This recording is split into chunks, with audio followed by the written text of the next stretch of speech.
rumah di banyak tempat disebut sebagai rumah singgah gitu ya. Tapi kami menyebutnya itu sebagai shelter perempuan korban. Jadi kami itu bisa menampung perempuan korban sampai 2-3 bulan untuk tinggal di sana dalam kondisi proses-proses yang kami tahu bahwa ini proses dia nggak bisa sendiri gitu. Nah tapi karena memang kondisi kan dari waktu ke waktu kan memang kekuatan anggaran kita lah semua. Nah ini belakangan saya lihat teman-teman hanya bisa sampai 15 hari untuk menampung teman-teman. Jadi mungkin ke depan ada hal-hal yang perlu kita pikirkan juga Bunda gitu ya. Mungkinkah kita menggunakan seperti shelter bagi perempuan korban kekerasan atau menggunakan shelter dari lembaga-lembaga lain. Nah, menggunakan shelter dari lembaga lain diantaranya kalau di Jakarta ada beberapa, nanti saya kirim ya Bunda, di mana ada ya shelter terutama LPSK punya shelter. LPSK itu lembaga negara yang memberikan perlindungan untuk saksi dan korban, tetapi syaratnya untuk mendapatkan manfaat dari LPSK adalah harus lapor polisi. Jadi LPSK itu basisnya harus lapor polisi. Nah, karena dari lapor polisi itu baru dia bisa memberikan penanganan. Nah, nanti saya coba di mana ada shelter buat perempuan korban kekerasan sehingga nanti Mbak Ulan jika perlu tempat di akan dibantu oleh teman-teman. Tapi nanti saya akan hubungkan dengan Komnas Perempuan aja ya, karena nanti mereka yang akan bisa tahu di mana aja ada shelter di Indonesia ini gitu. Terus yang itu jadi mengambil jarak, kemudian mulai memikirkan tentang bagaimana menguatkan diri kita secara ekonomi, kemandirian kan, bagaimanapun kita harus merencanakan bahwa kesehatan Mbak Ulan itu menjadi bagian yang terpenting untuk membuat Mbak Ulan tetap menjadi lebih mandiri dan kuat. Nah, kemandirian ini mungkin perlu kita bikin satu rencana terkait dengan penguatan ekonomi. Kalau Bunda menyampaikan kemampuan Mbak Ulan adalah pintar sekali masak, tapi dalam kondisi sekarang itu mungkin masaknya nggak banyak-banyak dulu gitu ya. Masak siapa yang pesan apa segala macam itu bisa dibantu modalnya dengan kita rame gitu ya Bunda. Nah, bisa kita ini. Tetapi memang di berbagai kasus Bunda sebetulnya adalah dukungan keluarga itu menjadi satu jalan yang sangat menguatkan korban. Tapi memang ya tantangan kita kan banyak kasus-kasus kekerasan dalam rumah tangga, keluarga merasa tidak bertanggung jawab untuk apa yang kita alami. Itu ya, yang maaf. Jadi maaf sebentar.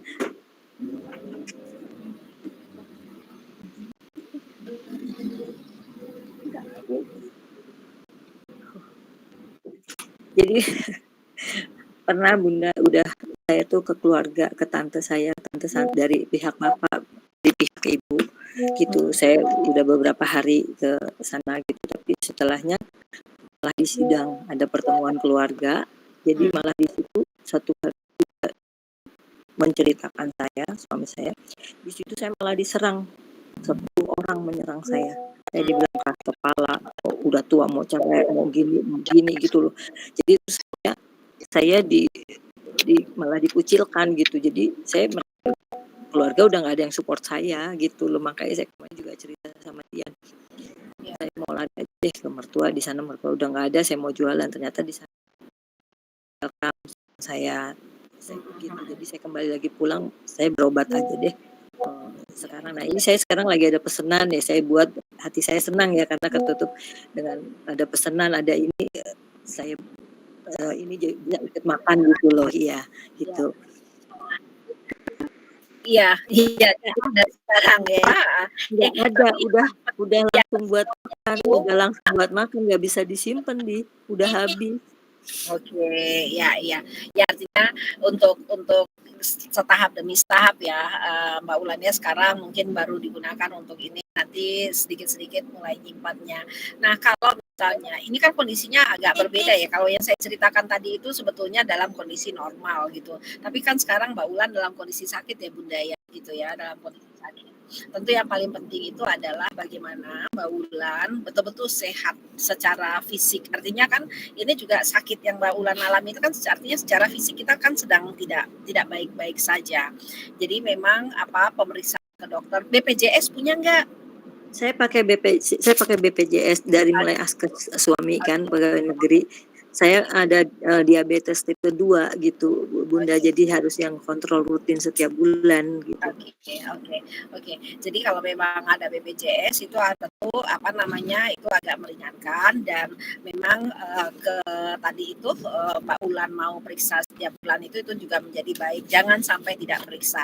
Prinsip adalah kita sehat gitu ya, kita sehat dulu, kemudian dengan kesehatan kita yang baik tentu kita akan bisa memikirkan lebih banyak lagi tentang masa depan kita, karena kita kan nggak mau mati cepet ya Mbak ya. Kita kita minta selalu pada Allah panjang umur biar bisa beribadah dengan baik gitu ya. Nah itu menjadi, dan kita bisa bermanfaat lebih banyak kalau tadinya di usia kita masih muda masih ngurusin anak kita segala macam di rumah tangga kita gitu ya, tapi kan semakin tua kita kan karena mereka semua masing-masing sudah semakin mandiri, kita bisa lakukan banyak hal buat kawan-kawan kita. Nah, apapun menurut kami Bunda dan Mbak Wulan, ada teman sekarang, jadi ada Bunda, ada kawan-kawan ini Mbak Rin juga sudah, Unirini juga sudah muncul tapi nggak kelihatan gambarnya gitu ya orangnya.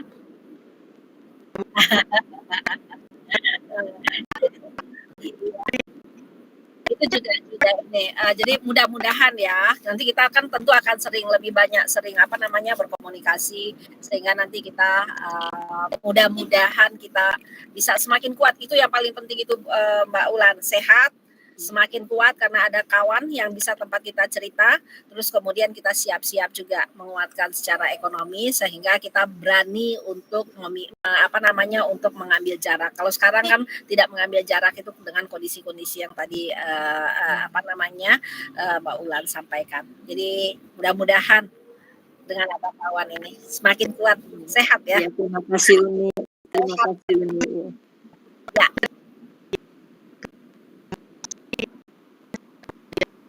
Ya.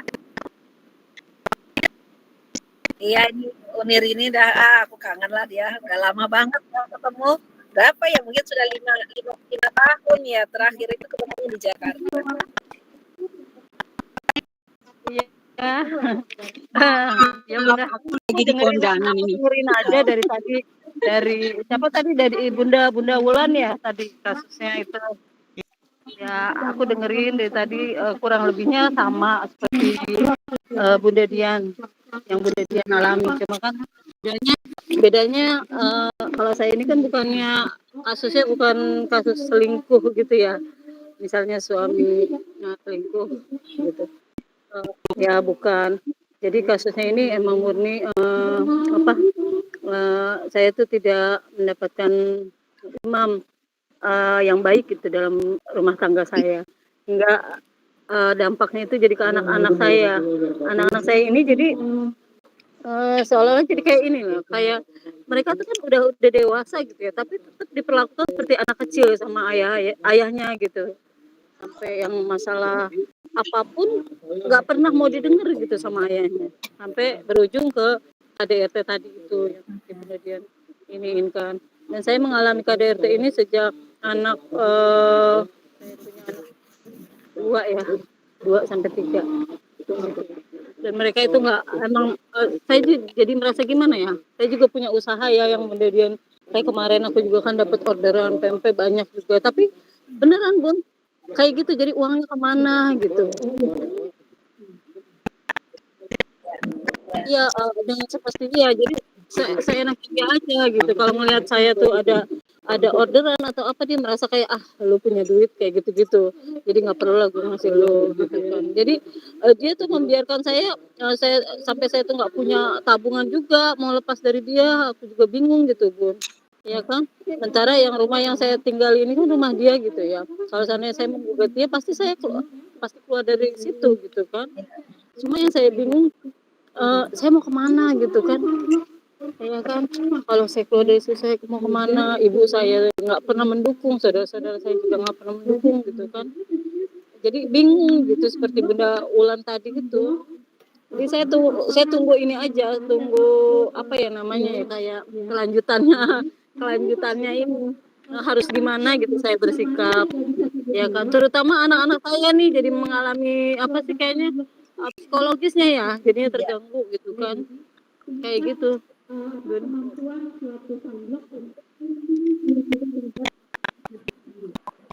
Iya. Mm. ya,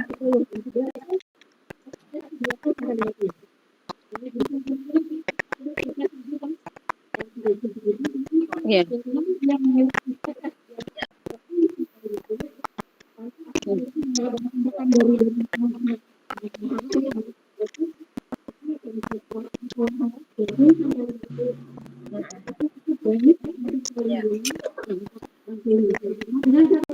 Iya.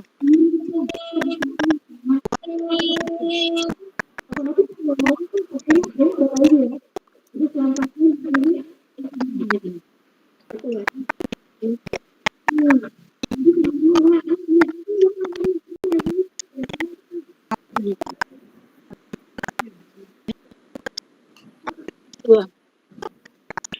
Iya, terus selalu selalu apa, anak saya tuh selalu dibilang sama ayahnya sama, "Udah lu gila aja mendingan sekalian, gila aja." Itu selalu begitu. Anak saya tuh selalu dimaki-maki dengan kata-kata itu gitu kan. "Lu kalau mau gila, gila aja sekalian kayak si Angga." Angga itu kan Bun, emang dari dulu tuh makanya aku masukin ke pondok karena dia tuh di rumah itu selalu jadi musuh gitu buat ayahnya. Angga dikerasin dia makin keras gitu kan.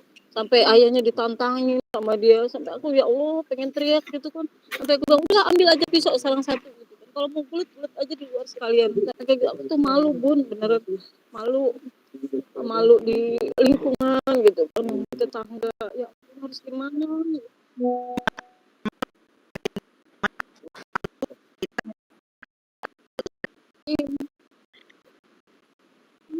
Iya.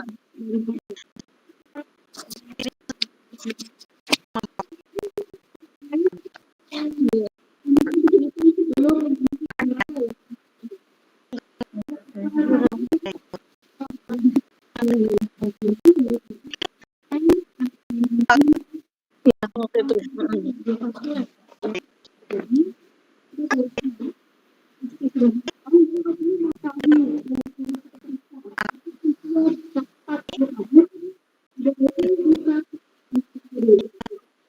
Iya.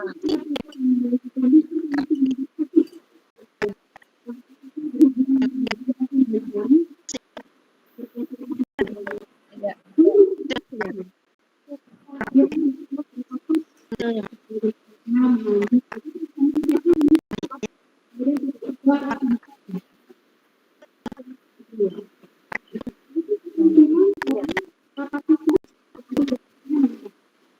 Iya.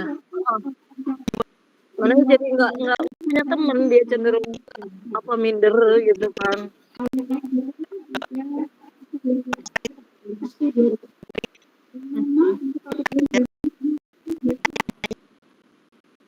ya, Ya. ya, ya, ya, ya, ya,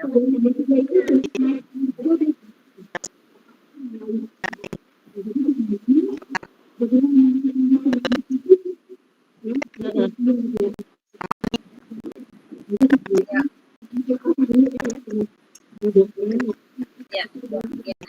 Iya. Iya, Iya, benar. makasih Bunda dia. Mbak Farida dan Bunda itu ini yang disampaikan Bunda itu kuat sekali bahwa sebetulnya kekerasan dalam rumah tangga itu memberikan dampak buruk pada anak-anak. Jadi Iya. perkembangan anak-anak mengalami dampak karena anak-anak yang menjadi korban berikutnya. Jadi korban bahkan kalau yang ini tidak hanya korban berikutnya, anak-anak juga menjadi korban langsung dari ayahnya gitu ya, dilempar, Iya. kuli dan lain-lain. Nah, memang kalau saya sih bilang karena yang diceritain Bunda tadi itu saya bayangkan dilempar, dipukul dengan sapu dan segala macam gitu ya. Itu sudah baiknya memang harus lapor polisi gitu ya, lapor aja. Jadi lapor sehingga tadi ketika polisi minta divisum ya bisa divisum gitu. Jadi ada kejadian lapor polisi visum kemudian ya proses hukum toh yang akan bekerja mencari nafkah selama ini juga sudah Mbak Farida kan gitu ya. Tetapi hanya mendapatkan manfaat dari apa yang Mbak Farida. Jadi apa namanya, kalau Mbak Farida ada uang dia nggak ngasih, yang kalau ada uang juga belum tahu dia apa namanya, ada uang nggak ngasih, kalau nggak ada uang belum tentu juga dia ngasih sama Mbak Farida. Jadi buat kami Iya. ada baiknya udahlah bikin apa, kalau Mbak Farida mungkin akan lebih bisa cepat gitu ya untuk apa, melakukan pilihan terbaik. Kalau saya juga masuk tindakan itu. Nah, nanti kalau ini berandai-andai ya Bunda ya, sering ada berbagai kasus-kasus kekerasan rumah tangga, aparat penegak hukum masih ada, ini masih ada, tetapi kalau di Jawa saya yakin nggak ada lagi gitu ya, masih ada kepolisian yang mengatakan ini orang lapor ke polisi terus mereka bilang ini kan coba diselesaikan dulu keluarga gitu ya. Nah, itu ada beberapa atau prosedurnya diperpanjang-panjang, dipersulit-sulit. Nah, kalau itu terjadi, kalau prosesnya itu dipersulit gitu ya, kalau itu terjadi, maka tadi ada di salah satu slide saya itu, kita bisa lapor ke berbagai lembaga-lembaga yang ada gitu ya. Kalau tindakannya itu mengancam ke kita segala macam, yang untuk apa? Karena saya ini ada di ombudsman gitu ya, yang mengawasi penyelenggaraan pelayanan publik, maka kita juga bisa lapor diantaranya ke ombudsman. Kalau untuk penanganan kekerasannya sendiri gitu ya, kita bisa lapor juga ke Komnas Perempuan. Kalau ada sesuatu yang melanggar HAM kita ketika kita harus lapor ke polisi gitu ya, ataupun di dalam rumah tangga sendiri kita bisa lapor ke Komnas HAM dan LPSK. Tapi tadi seperti yang kami sampaikan bahwa kita bisa sampaikan laporan kita ke LPSK ketika kita sudah lapor polisi untuk mendapatkan perlindungan, apakah itu rumah aman, bahkan LPSK itu Bunda juga menyiapkan yang namanya kompensasi buat kita. Jadi ada uang yang diberikan kepada korban ketika dihitung, jadi dicoba menghitung berapa kerugian korban ketika apa namanya kekerasan itu dialaminya gitu. Jadi dan itu diminta kepada pelakunya, dan dimungkinkan juga kalau negara punya dukungan dimintakan ke negara. Nah, memang ini upaya negara ya Bunda ya untuk memberikan sesuatu meski itu tidak mudah kita dapatkan, perjuangan juga. Jadi yang terpenting itu kan sekarang kita ini lagi berjuang sama-sama gitu ya, lagi berjuang sama-sama untuk melakukan upaya perbaikan-perbaikan, dan ini sesama kawan perempuan, sahabat perempuan tadi Bunda sampaikan sudah memberikan dukungan, dan kita berharap negara juga hadir untuk memastikan dukungan itu.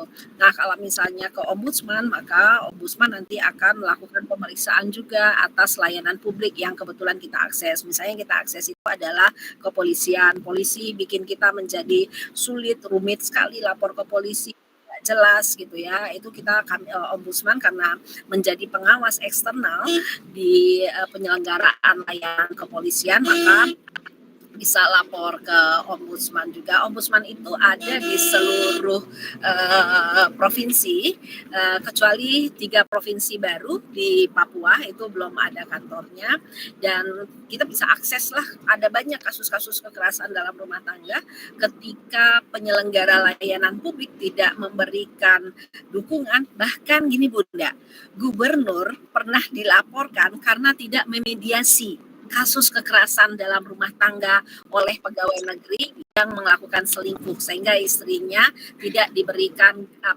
gaji atau gajinya tidak diserahkan kepada istrinya lagi gitu. Nah, itu gubernur yang dilaporkan gitu, ada wali kota juga yang dilaporkan gitu, karena tidak melakukan mediasi terhadap atau penyelesaian terhadap kasus-kasus dalam rumah tangga yang dilaporkan istri kepada pimpinan daerah.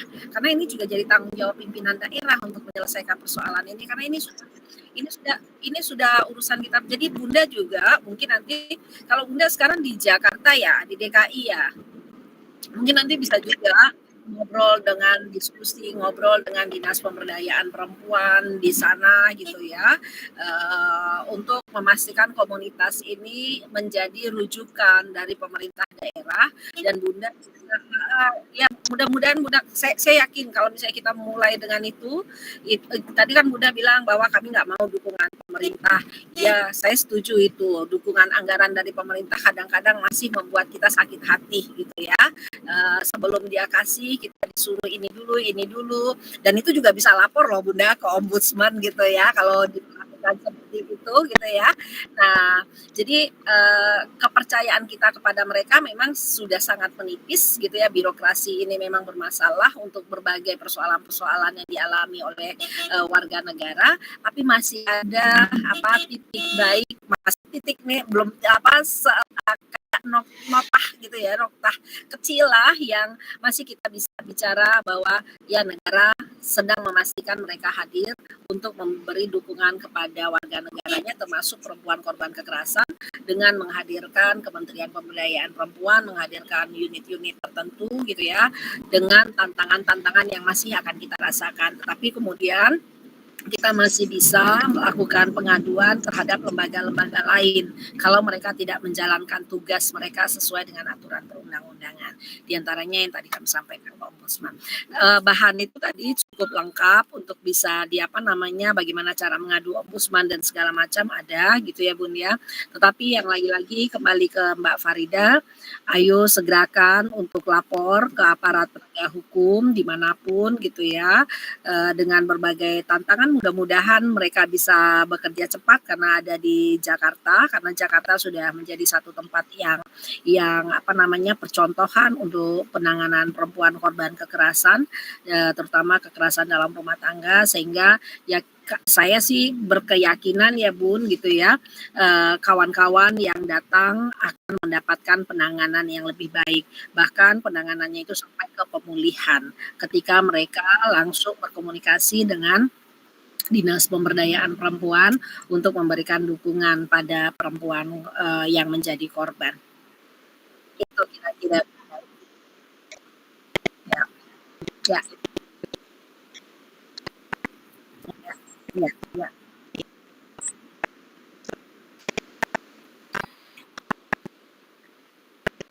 Ya, iya.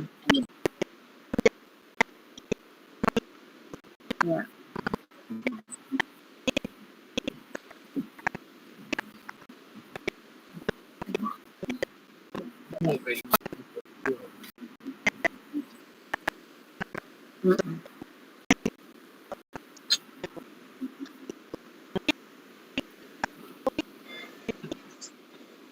Bismillah. Apa kabar Un? Alhamdulillah sehat Un. Lagi mau kemana itu? Ya salah bawa si Isan. Iya, ini aku cuma pengen berbagi sedikit lah, dengan yang udah pernah dialamin gitu.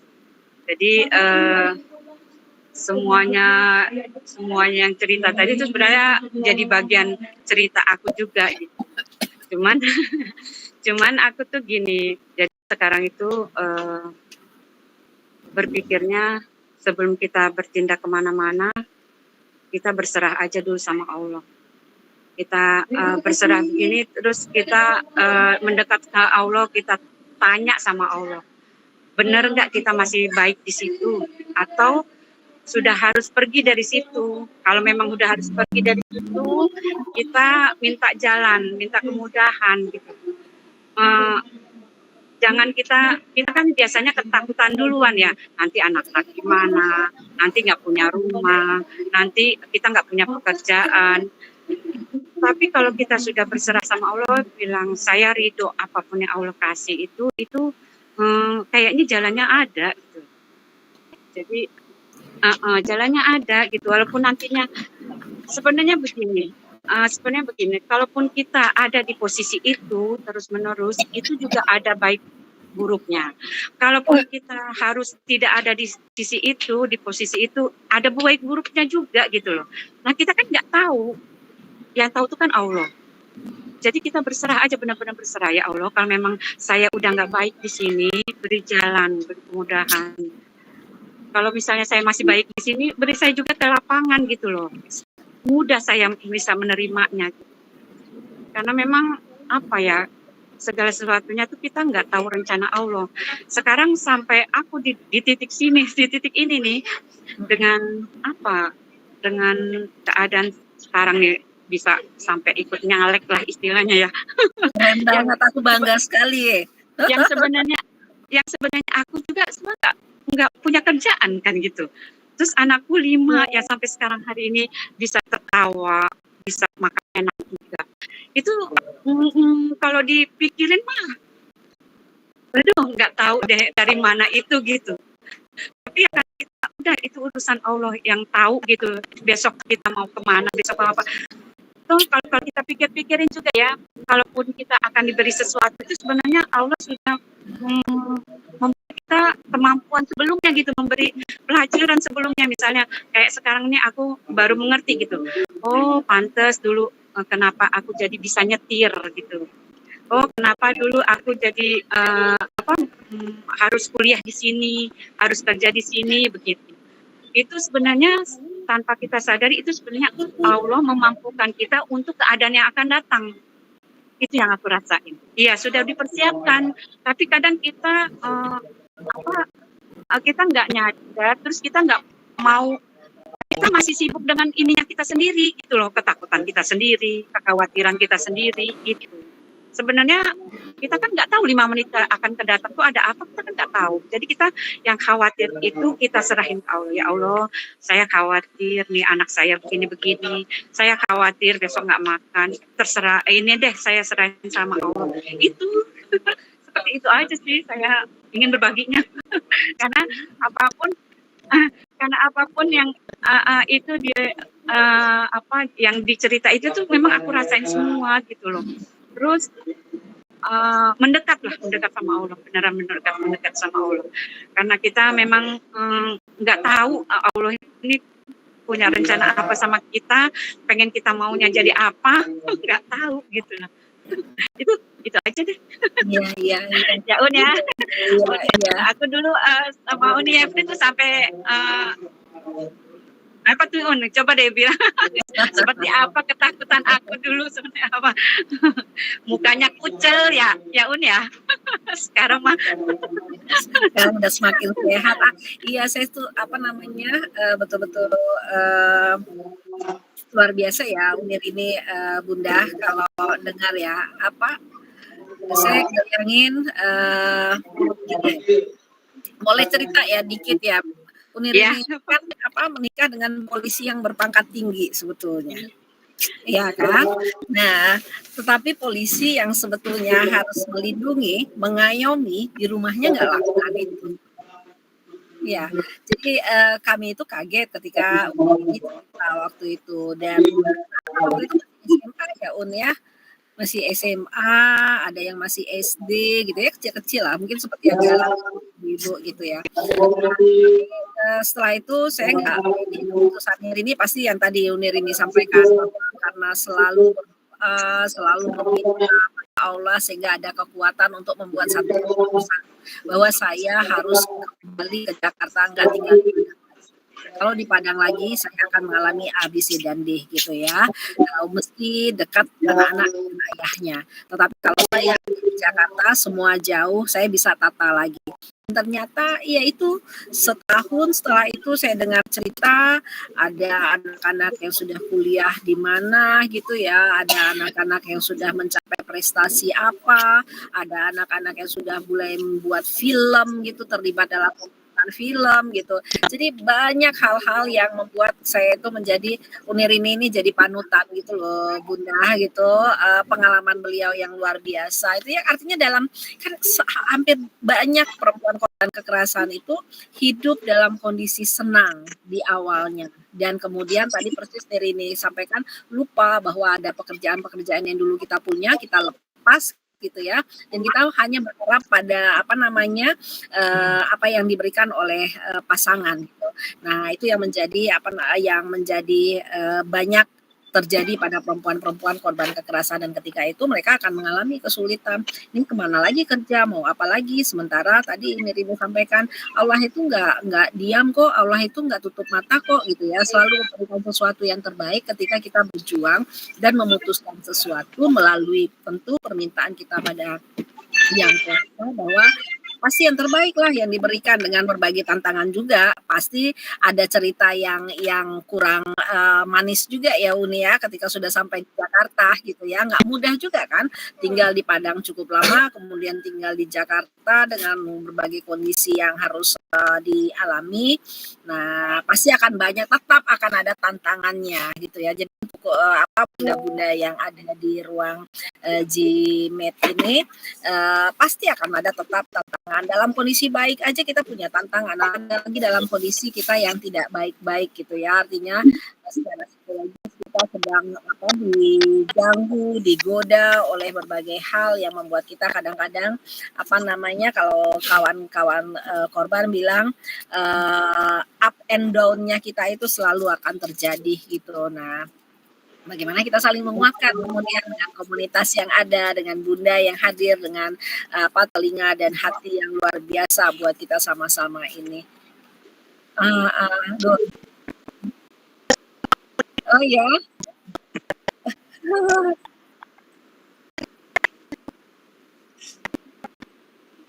iya iya.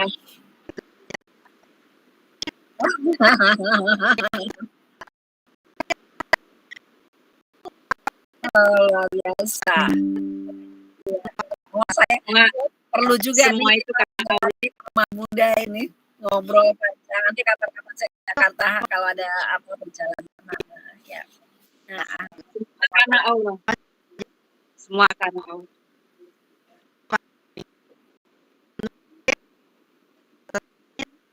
ya, ya,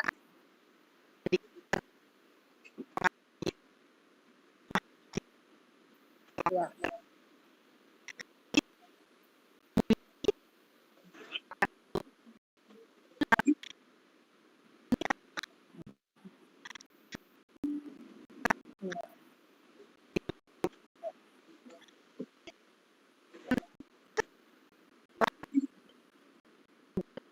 ya,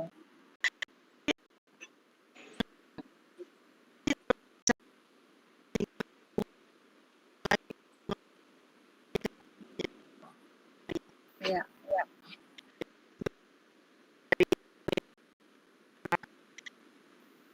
Hmm.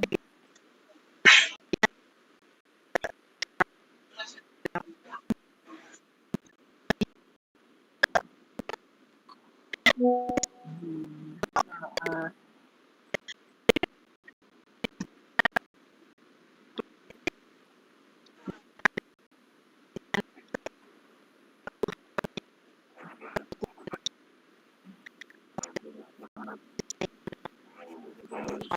Aku aku aku ada lagi Mary, udah aku bilang tuh Un. Mary ya, ada ya, juga ya, ada Mary itu dia megang Nurani ya, ya, Un. iya, iya, iya, iya. Ya. Jadi dulu Nuri itu pendamping. Ya, lanjut Bun, nggak apa-apa. Nanti kita ngobrolin tentang Mary. Lanjut Bunda dulu.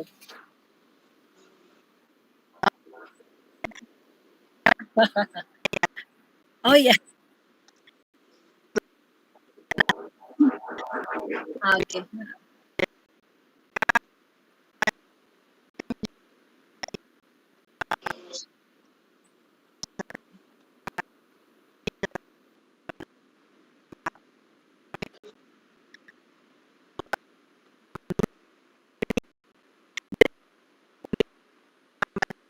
Ah,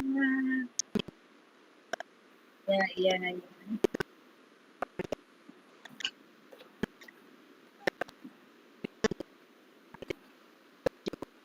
Ah,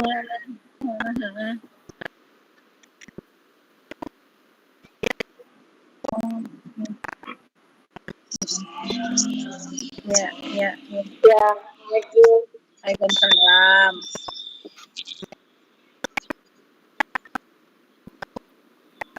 Saya nggak kerasa sambil rebah-rebahan kayaknya tadi saya tidur.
Oke. Ya. Nah,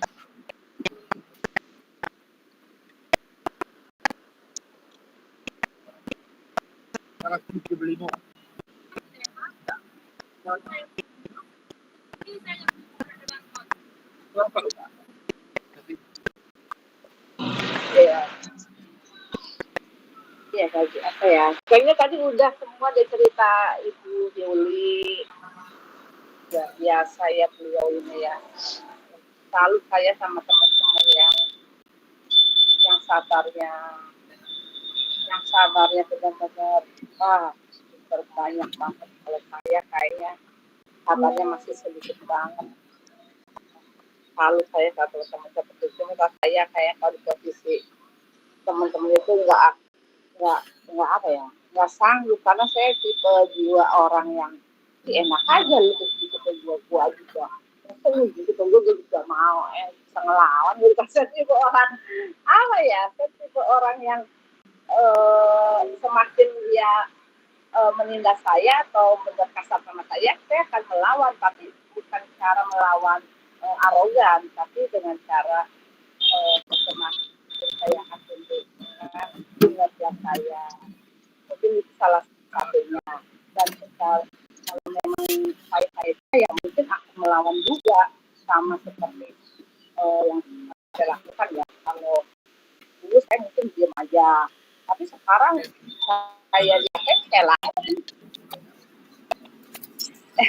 Pokoknya parah deh. Kalau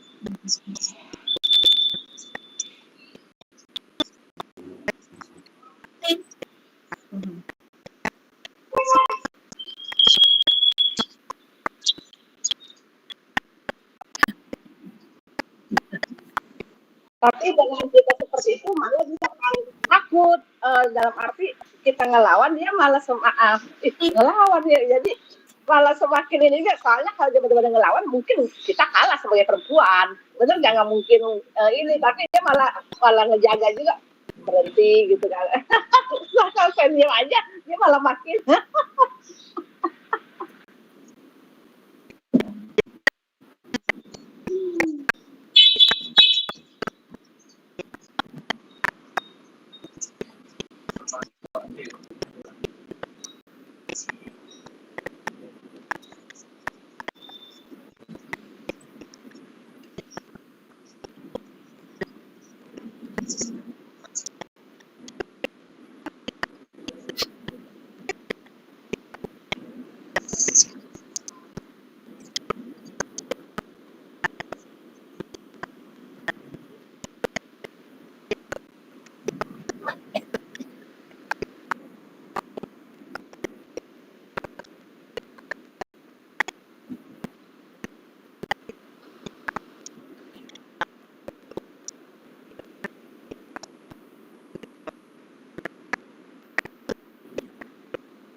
Ya, Itu malam. ya. Yalah, di kampung ya. Ya. Nawan tadi orang tidak bang.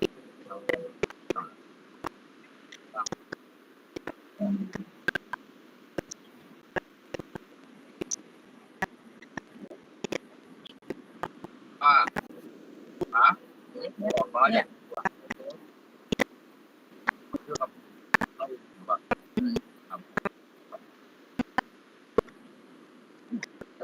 Ya, ya, Buat dia. ya, ya, ya.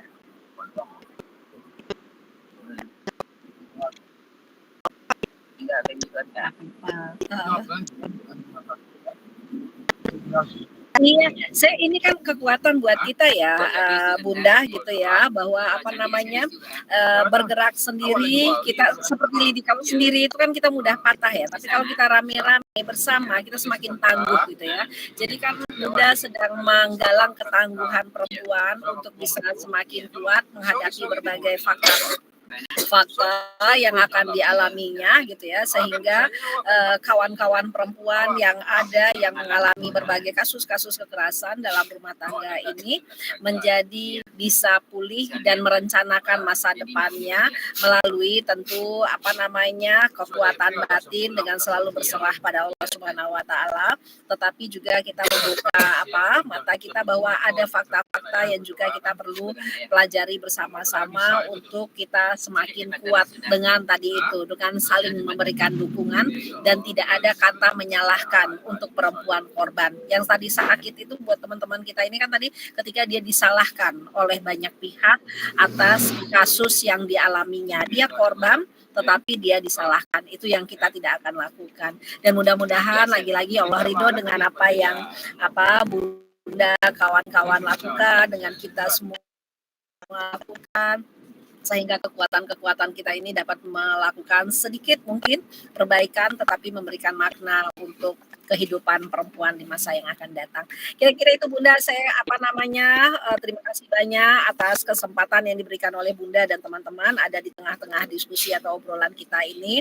Kami berharap WCT akan selalu hadir, semakin membesar menjadi acuan bagi perempuan korban kekerasan untuk bisa mendapatkan kekuatan batin. Kan sebetulnya di awalnya itu kan menguatkan batin dulu ya Bun ya, untuk bisa membuat keputusan terbaik untuk kehidupan masa depannya. Kira-kira itu. Terima kasih banyak sekali lagi Bunda.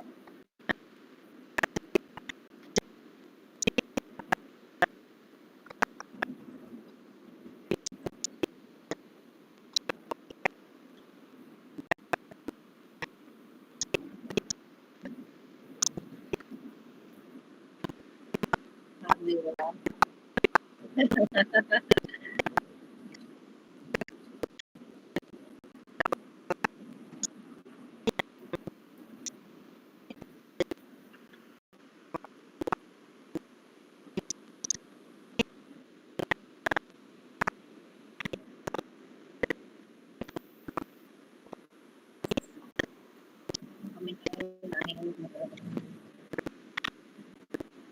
Sama Bunda, sama-sama. Terima kasih Uni. Assalamualaikum. Iya Uni, terima kasih ini Mbak Desi, hari ini Mbak Desi. Ini ada teman-teman kita. Alhamdulillah. Insya Allah, itu dari tadi tutupannya lagi sibuk. Gimana? Terima kasih Uni. Ucapkan Assalamualaikum warahmatullahi wabarakatuh. Waalaikumsalam.